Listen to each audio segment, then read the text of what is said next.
لله نحمده ونستعينه ونستغفره ونؤمن به ونتوكل عليه ونعوذ بالله من شرور أنفسنا ومن سيئات أعمالنا من يهده الله فلا مضل له ومن يضلله فلا هادي له ونشهد أن لا إله إلا الله وحده لا شريك له ونشهد أن سيدنا ونبينا ومولانا محمدا عبده ورسوله أرسله الله تعالى إلى كافة الناس بشيرا ونذيرا أما بعد فإن أصدق الحديث كتاب الله وخير الهدي هدي محمد صلى الله عليه وسلم وشر الأمور محدثاتها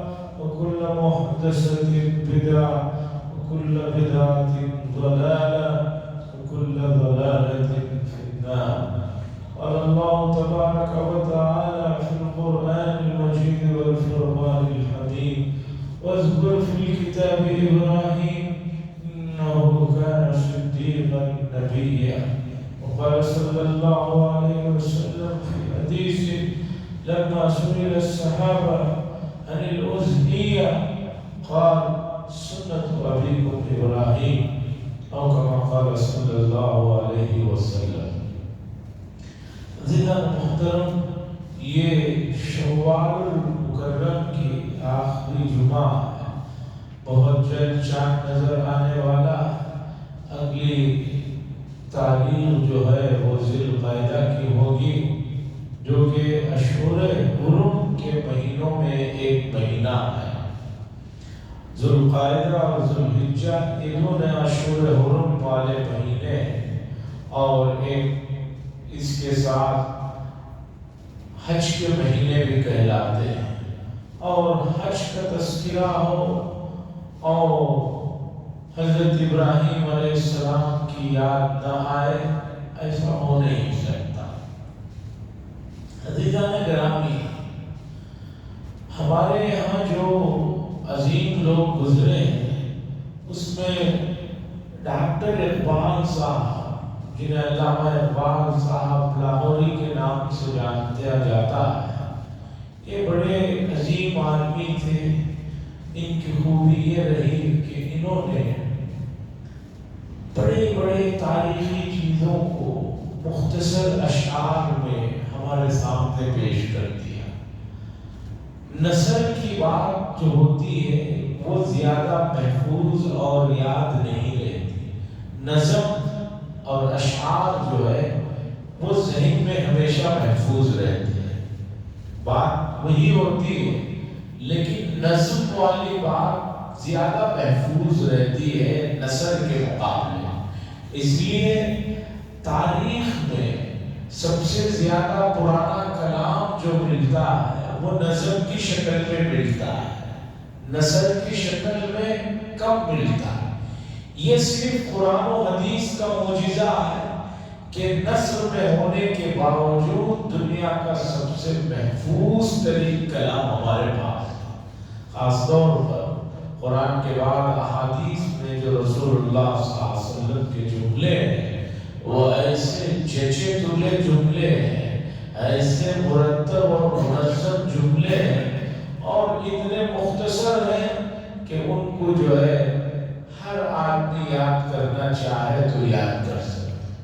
آپ کو تعجب ہوگا، ایک محدث گزرے انہوں نے کہا کہ اگر کوئی پورے احادیث کو، ان احادیث کے بنیادی موضوع کو یاد کرنا چاہے تو اسلام کی بنیادی چیزیں 5 حدیثوں میں آ جاتی ہیں. پورے لاکھوں حدیثوں کا جو بنیادی موضوع ہے اگر وہ یاد کرنا چاہے تو 5 حدیثوں میں آ جائے گا. یہ حضور صلی اللہ علیہ وسلم کا کمال ہے.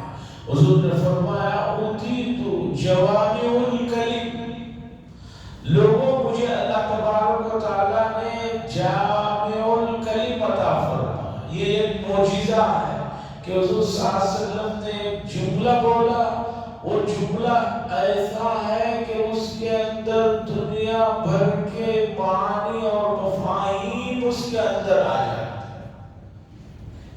وہ 5 حدیثیں جو پورے بنیادوں کو جمع کرنے والی ہیں، اس میں پہلی حدیث ہے انما الاعمال بالنیات، کہ بھئی اعمال کا دار و مدار نیتوں پر ہے۔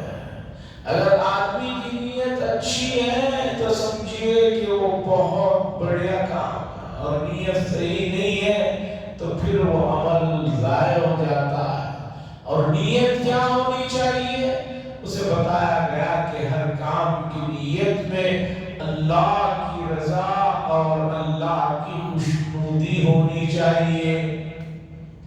جہاں یہ چیز آ گئی، اور یہ بہت بڑی نعمت ہے، لوگ پوچھتے ہیں خالص اللہ کے لیے نیت کرنے کا جو عمل ہے اسے لوگوں نے آسان سمجھا ہے، یہ بہت بڑا عمل ہے، اسے سیکھنا پڑتا ہے، کسی کے یہاں رہ کر جو ہے ان کی ڈانٹ ڈپٹ سننی پڑتی ہے، تب جا کر یہ خالص نیت اللہ کے لیے ہو وہ چیز پیدا ہو۔ قریب میں جو لوگ گزرے اس میں حضرت مولانا زکریا صاحب کاندھلوی قدس سرہ بڑے علمی آدمی گزرے ہیں۔ آپ بیتی میں انہوں نے واقعہ لکھا ہے، ان کے ایک دوست مولانا حبیب الرحمان صاحب، دونوں ہم سبق، شیخ زکریا صاحب اور حبیب الرحمان صاحب۔ حبیب الرحمان صاحب اس وقت ملک کی آزادی کے سلسلے میں بھاگ دوڑ کرنے والے لوگوں میں سے تھے، اور دونوں کے شیخ ایک ہی تھے، حضرت مولانا عبد القادر صاحب رائے پوری۔ حضرت مولانا حبیب الرحمان صاحب تصوف کو مانتے نہیں تھے۔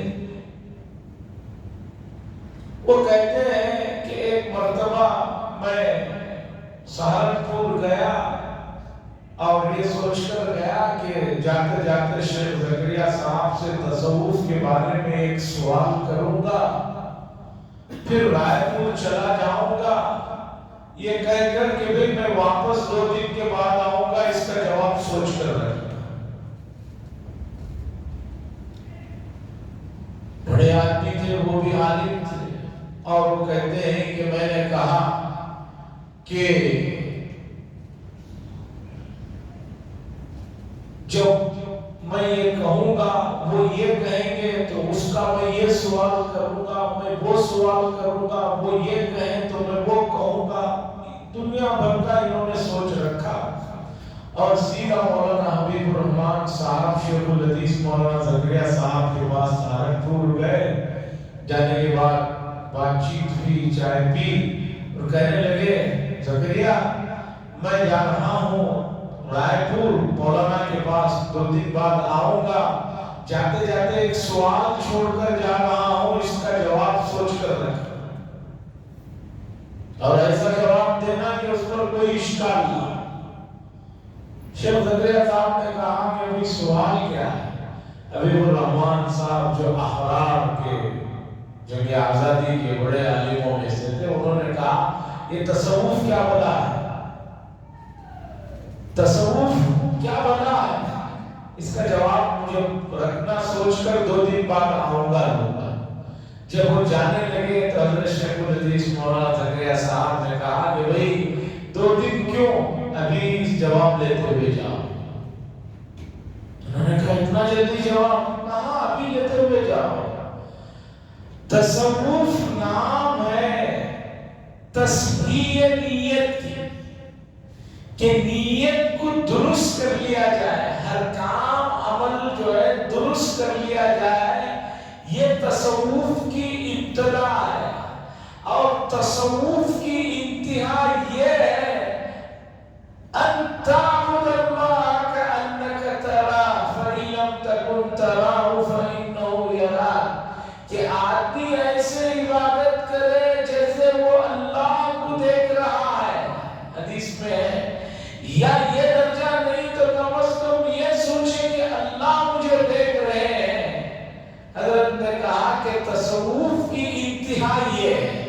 تصوف کی ابتدا نیت کو صحیح کرنا ہے، اور تصوف کی انتہا جو ہے وہ عبادت کو اس درجے میں کرنا ہے، اور اسی چیز کو سیکھنے سکھانے کے لیے اللہ والوں کی یہاں جا کر ان کی جوتیاں سیدھا کرنی پڑتی ہے، اور ان کے طور طریقے بتائے ہوئے پر عمل کرنا پڑتا ہے۔ تصوف اسی کو کہتے ہیں۔ یہ لو جواب۔ مولانا حبیب الرحمان صاحب کہتے ہیں میں اتنے اشکالات، اتنے سوال جمع کر کے لے گیا تھا، شیخ یہ کہیں گے تو میں یہ کہوں گا، وہ یہ کہیں گے تو میں یہ اس پر کوسچن کروں گا، لیکن انہوں نے 2 لفظوں میں جو تصوف کی حقیقت کو سمجھائی، اب میرے پاس کوئی سوال ہی نہیں رہا اس کے بارے میں کرنے۔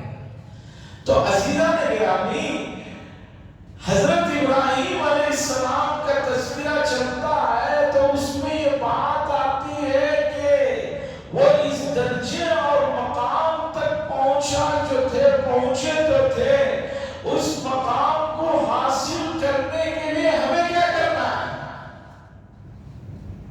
ابراہیم علیہ السلام کا قصہ قرآن نے اس لیے نہیں بیان کیا کہ جو ہے کوئی آدمی کا ٹائم پاس ہو جائے کچھ وقت گزاری کے لیے، نہیں، یہ بھی بتایا اللہ نے کہ ابراہیم علیہ السلام تمہارے لیے آئیڈیل ہے، ان کے جیسا بنو۔ اب ابراہیم علیہ السلام کے جیسا بننے کے لیے آدمی کو کیا کرنا چاہیے؟ کہیں سے تو ابتدا ہو۔ تو بتایا گیا کہ ان کی یہ حیثیت اور یہ مقام جو ان کو ملا کہ انہوں نے ایک ہی مشن رکھا، ایک ہی مقصد رکھا، ایک ہی چاہت ان کی پوری زندگی میں شروع سے لے کر آخر تک آپ کو نظر آئے گی کہ اللہ راضی ہو جائے، اللہ کی خوشنودی کے لیے مجھے کرنا ہے۔ تو بندہ بھی اگر انما الاعمال بالنیات کی اس حدیث سے وصلہ سمجھ لے کہ مجھے اللہ کے لیے کرنا ہے، اللہ کی مجھے رضا چاہیے، یقین مانیے کہ وہ بہت جلد ان مراتب پر، ان مراحل پر، ان مقامات پر پہنچ جائے گا کہ جن مقامات تک پہنچنے کے لیے بعض لوگ زندگیاں گزار دیتے ہیں لیکن وہ مقام تک نہیں پہنچ پاتے۔ کیوں؟ طریقہ صحیح نہیں۔ نہ ترسم برسی کعبہ عرابی کی راہ کہ تو میروی بترکستان۔ فارسی کا شعر ہے، ایک گاؤں کا آدمی کعبے کے لیے نکلا، وہ کعبہ پہنچ نہیں رہا ہے۔ کیوں نہیں پہنچ رہا ہے؟ شاعر نے کہا کہ بھئی تم جس راستے پر جا رہے ہو وہ مکہ نہیں جاتا راستہ، وہ ترکستان کا راستہ ہے۔ تو اسی طرح ایک آدمی اگر اس کا قبلہ صحیح نہ ہو تو اس کی محنت حقارت و برباد ہو جاتی ہے۔ ابراہیم علیہ السلام کی زندگی میں جو چیز سب سے اوپر نظر آتی ہے، انہوں نے ہر وقت اللہ تبارک و تعالیٰ کی رضا اور اس کی چاہت اور اس کی محبت کو پیش نظر رکھا، اور یہی چیز حضور نے بتائی انما الاعمال بالنیات۔ لوگوں، اعمال کا دار و مدار نیتوں پر ہے، وَإِنَّمَا لِكُلِّ امْرِئٍ مَّا نَوَىٰ، اور ہر آدمی کو وہ چیز ملتی ہے جس کی وہ نیت کرتا ہے۔ حضور صلی اللہ علیہ وسلم کے زمانے میں ہجرت بہت بڑا فریضہ تھا، بڑا سخت عمل تھا۔ اللہ کے نبی نے فرمایا فَمَنْ كَانَتْ هِجْرَتُهُ إِلَى اللَّهِ وَرَسُولِهِ، جس شخص کی ہجرت اللہ اور اس کے رسول کے لیے ہے، فَهِجْرَتُهُ إِلَى اللَّهِ وَرَسُولِهِ، تو اس کی ہجرت اللہ اور اس کے رسول کے لیے ہے۔ اور کوئی شخص فَمَنْ كَانَتْ هِجْرَتُهُ إِلَى دُنْيَا، ایک آدمی ہجرت کر رہا ہے دنیا کے لیے، یا کسی عورت سے شادی کرنا مقصد ہے اس علاقے میں، تو اس کی ہجرت اسی کی طرف ہے جس کی طرف اس نے کیا۔ تو عزیزان گرامی، یہ حدیث ہے۔ دوسری مشہور حدیث ہے کہ المسلم من سلم المسلمون بلسانه ويده، ایمان کا اسلام کا ایک بڑا حصہ اس میں آ گیا کہ کامل مومن وہی ہو سکتا ہے جس کے ہاتھ اور زبان سے دوسرے لوگ محفوظ رہیں۔ یہ حقوق کے سلسلے میں یہ کی حدیث نے سب بتا دیا کہ میں آدمی کے کامل مومن ہونے کے لیے اس کی زبان اور اس کے ہاتھوں سے اس کے اعمال سے کسی کو تکلیف نہ ہو۔ بات یہ ہو رہی تھی کہ نثر کب یاد رہ جاتا ہے، نظم اشعار زیادہ محفوظ رہ جاتے ہیں۔ ڈاکٹر اقبال صاحب نے ایک بات کہی، اس بات کو سنا کر میں حضرت ابراہیم علیہ السلام کا جو تذکرہ ہے اسے سمجھانے کی کوشش کرتا ہوں۔ اقبال صاحب نے کہا کہ عقل بہت بڑی چیز ہے، ایک آدمی کے اندر عقل جو ہے اس کا بڑا مقام ہے۔ عقل نہ ہو تو آدمی بیوقوف ہے، اس کے بعد غلطیاں ہوتی ہیں، یہ ہوتی ہے اور بہت کچھ ہوتا ہے۔ اور عقل ایسی چیز ہے کہ نہ آدمی کہیں سے خرید سکتا ہے، نہ کچھ اسے کہیں سے چوری کر سکتا ہے۔ اقبال صاحب کہتے ہیں اس میں شک نہیں کہ عقل بہت بڑی چیز ہے، لیکن آدمی کو اگر مقامات طے کرنا ہے تو کبھی دل کی بھی سننا چاہیے، عقل کو چھوڑ کر دل کی سننا چاہیے، دل کے قریب ہونا چاہیے۔ ایک لمبی نظم میں انہوں نے یہ شعر کہا۔ اب آپ سمجھیے ابراہیم علیہ السلام کی شخصیت میں آپ مطالعہ کریں گے، ان کے واقعات کو دیکھیں گے، عقل سے دیکھیں گے، آپ مانیں گے نہیں۔ آپ کہیں گے کہ بھئی مجھے تو سمجھ میں نہیں آ رہا کہ اللہ تعالیٰ نے 80 سال کی عمر میں بیٹا عنایت فرمایا، حکم ہوتا ہے کہ بیٹے کو لے جا کر جو ہے مکے کی سرزمین پر جہاں کوئی انسان نہیں، کوئی زمین پر پودا نہیں ہے، پانی نہیں ہے، پھر وادی غیر ذی زرع میں لے جا کر چھوڑ دیں۔ ایک آدمی عقل سے سوچے گا تو کہے گا کہ یہ کیا حکم ہے، یہ میرے رب کا حکم ہے یا نعوذ باللہ میرے کسی دشمن کا حکم ہے؟ عقل کا یہی جواب آئے گا، لیکن دل کہتا ہے کہ محبوب کا حکم ہے تو اس میں کوئی راز ہے، کوئی چیز ہے، میری سمجھ میں آئے نہ آئے لے جا کر چھوڑ دیں۔ پھر 14 سال کے بعد واپسی ہوتی ہے، اور واپسی بھی کس لیے ہوئی ہے کہ خواب میں بتایا گیا کہ اپنے بیٹے کو ذبح کرنا۔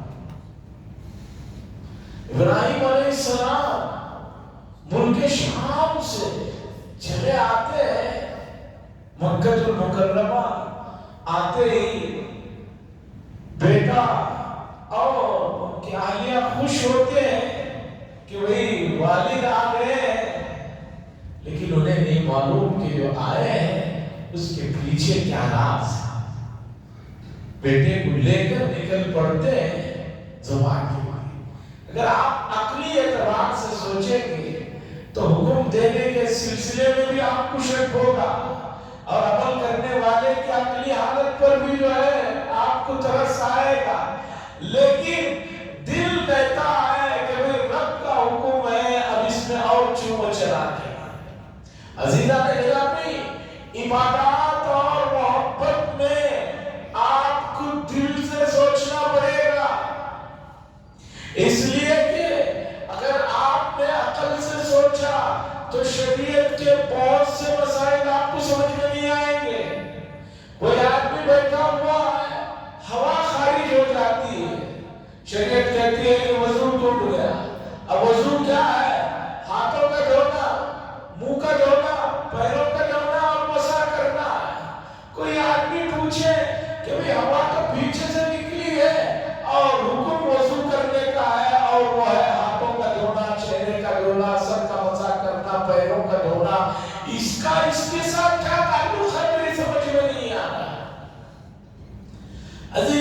گرامی، بندوں کو آج جو بھی چیزیں پیش آ رہی ہیں اس کی وجہ یہ ہے کہ بندوں کو ہر چیز سے، فانی چیزوں سے محبت ہے۔ اللہ سے جیسے محبت ہونا چاہیے اس کا ایک درجہ بھی نہیں حاصل۔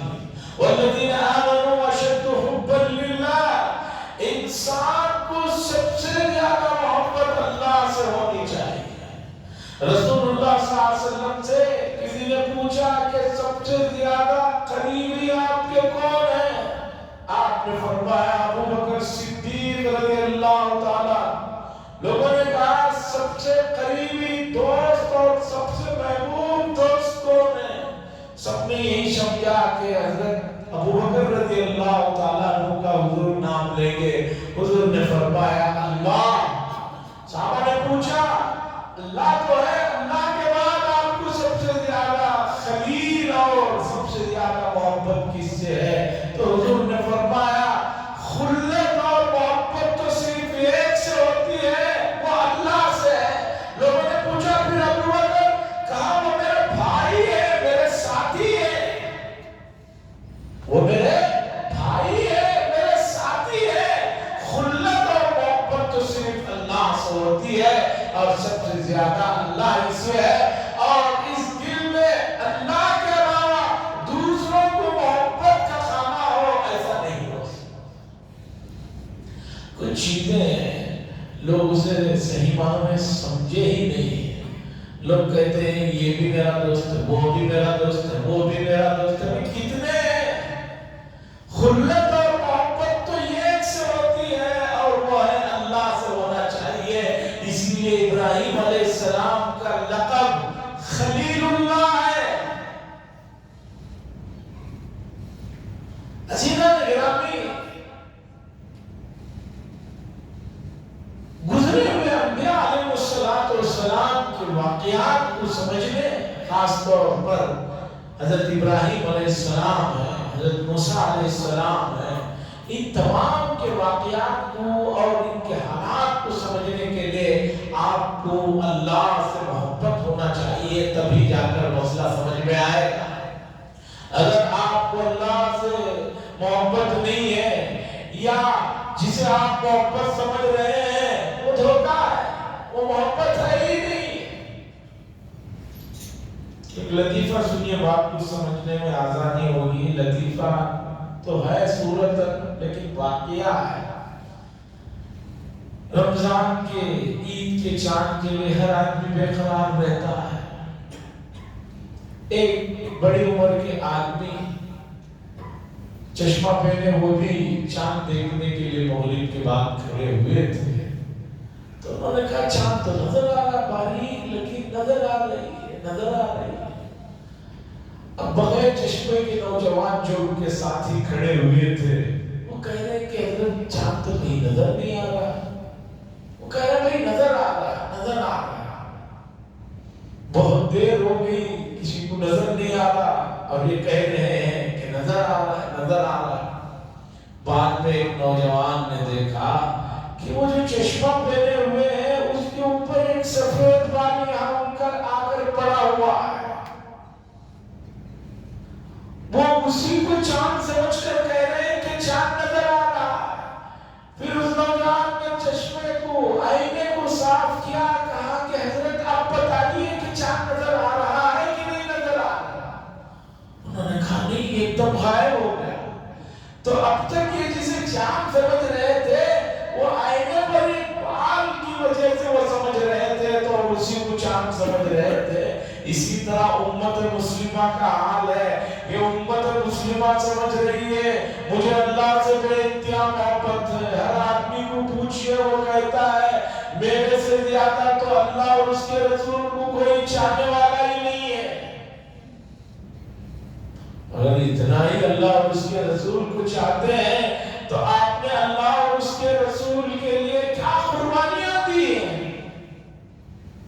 کیا آپ نے ان کے لیے اس محبت کے تقاضے میں چیزوں کو پیش کیا؟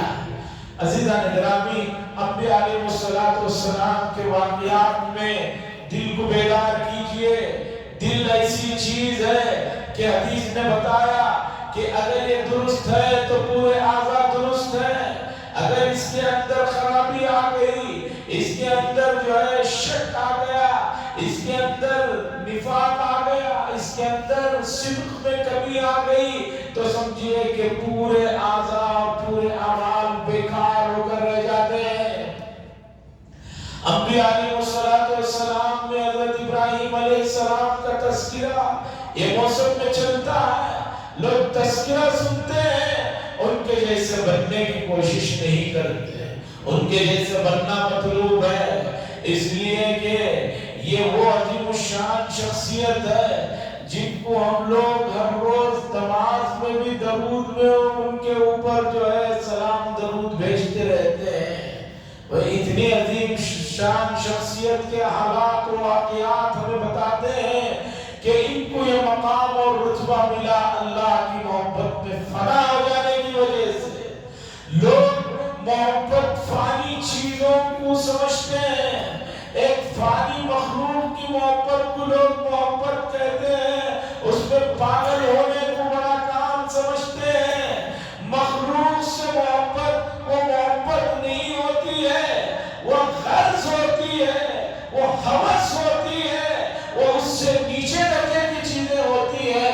محبت وہ خالص جذبہ ہے کہ جس کے اندر کوئی غرض نہیں ہوتی، کوئی اس کے پیچھے مقصد نہیں ہوتا ہے۔ یہ دنیا کی محبتوں کو لوگوں نے جو نام دے کر محبت کا نام بدنام کیا ہے، یہ بڑے دکھ کی بات ہے، یہ بہت افسوس کی بات ہے کہ وہ چیزیں جس کی قرآن و حدیث نے دعوت دی، لوگوں نے اس کے معنی اور مفاہیم کو بہت چھوٹے کر کے جو ہے اسے بدنام کر کے رکھ دیا۔ عزیزان گرامی، حضرت ابراہیم علیہ السلام کا واقعہ چاہے بیوی بچوں کو مکہ المکرمہ میں چھوڑنے کا ہو یا ذبح کو لے جا کر ذبح کرنے کا ہو، اور اس کے بعد بیٹے کا یہ کہنا کہ آپ جو ہے اپنے یا میرے چہرے پر پٹی باندھ دیجئے کہ محبت آپ کے درمیان میں آگ نہ آ جائے۔ حضرت جعفر اقبال صاحب کہتے ہیں یہ ماں کی پرورش کا نتیجہ تھا، اس لیے کہ ابراہیم علیہ السلام نے تو بیٹے کو چھوڑ کر والدہ کے ان کے اہلیہ کے ساتھ ملک شام چلے گئے تھے، 14 سال میں جب آئے ہیں اور ذبح کرنے لے جا رہے ہیں، بچے سے مشورہ کرتے ہیں تو بچہ کہتا ہے کہ بھئی آپ مجھے صابرین میں سے پائیں گے، اور یہ بھی کہتا ہے کہ محبت کہیں درمیان میں نہ آ جائے، آپ جو ہے میرے چہرے پر جو ہے پٹی باندھ دیجئے۔ ڈاکٹر اقبال صاحب کہتے ہیں یہ تعلیم کہاں سے آئی؟ یہ ماں کی تربیت کا نتیجہ تھا۔ آج مائیں اپنے بچوں کی اس صحیح تربیت نہیں کر رہی ہے۔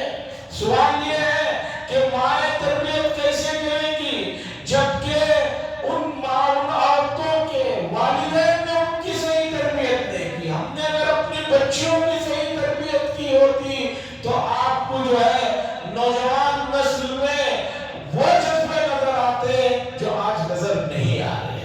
عزیزان گرامی، دینی تعلیم سے دوری اور قرآن و حدیث سے دوری بڑھتی جا رہی ہے، بڑھتی جا رہی ہے، اور لوگ اسے کوئی بڑا اچھا کام سمجھ رہے ہیں، اور لوگ سمجھ رہے ہیں کہ قرآن کی تعلیم میں، حدیث کی تعلیم میں، نماز میں کیا رکھا ہوا ہے۔ یہ جو سوچ ہے، یہ سوچ جو ہے آپ کے بچے کی روح کو تباہ کر رہی ہے، اس کی جسمانی ساخت کو تباہ کر رہی ہے، اور قوم دن بدن وہ لسٹ میں تو نام بڑھتے جا رہے ہیں، لیکن سوچئے کہ اللہ کی لسٹ میں کہاں ہمارے نام ہے، ذرا ہمیں وہ غور و فکر کرنے کی ضرورت ہے۔ عزیزان گرامی، تیزی کے ساتھ ذوالقعدہ کا مہینہ شروع ہو رہا ہے، اشہر حرم کا مہینہ ہے۔ محبت کا نتیجہ دیکھیے، حج کی عبادت کے ایک ایک رکن کو دیکھیے، اللہ سے محبت جھلکتی ہے۔ طواف کرنے کا دیکھیے، اس کا طریقہ ہی دیکھیے کہ کچھ اس پہ آدمی کو جو ہے سمجھ میں آئے نہ آئے اسے چکر لگانا ہے، اس کے بعد صفا مروہ میں چلنا، درمیان میں کچھ جگہ بھاگنا، یہ تمام چیزیں، چاہے مینا میں کنکریاں مارنا ہو، جانور